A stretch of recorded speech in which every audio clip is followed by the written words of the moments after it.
Identifying adjectives and adverbs in context, a fundamental approach. Hello, language learners. Today, we're going to take a deeper dive into the wonderful world of English grammar, specifically focusing on adjectives and adverbs.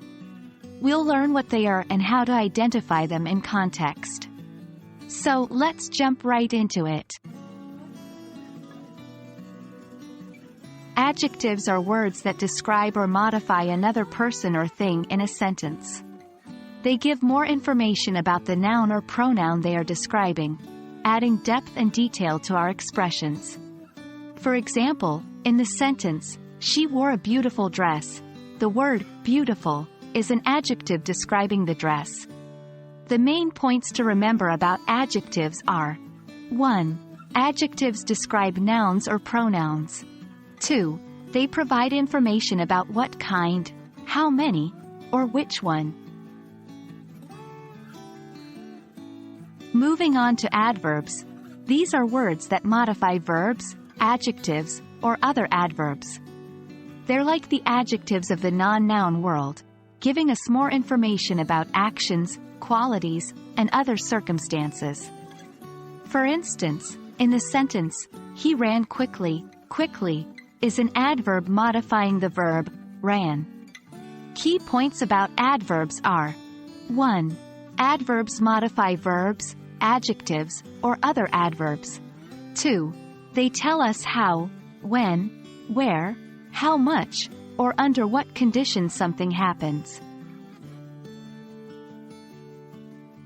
Now that we know what adjectives and adverbs are, let's discuss how to spot them in context. When identifying an adjective, look for words that are describing a noun or pronoun. For adverbs, search for words that are providing additional information about a verb, an adjective, or another adverb. Here are a couple of examples. 1. The tall man walked slowly. Here, tall is an adjective describing the man, and slowly is an adverb describing how the man walked. 2. She read the book quickly and found it interesting. In this sentence, quickly is an adverb modifying read, and interesting is an adjective describing book. And that's a wrap. We hope you now have a clear understanding of adjectives and adverbs in English grammar and how to identify them in context. Remember, practice makes perfect, so don't hesitate to put these new skills to use as you continue your English language journey. Thanks for tuning in, and we look forward to seeing you in the next lesson. Happy learning!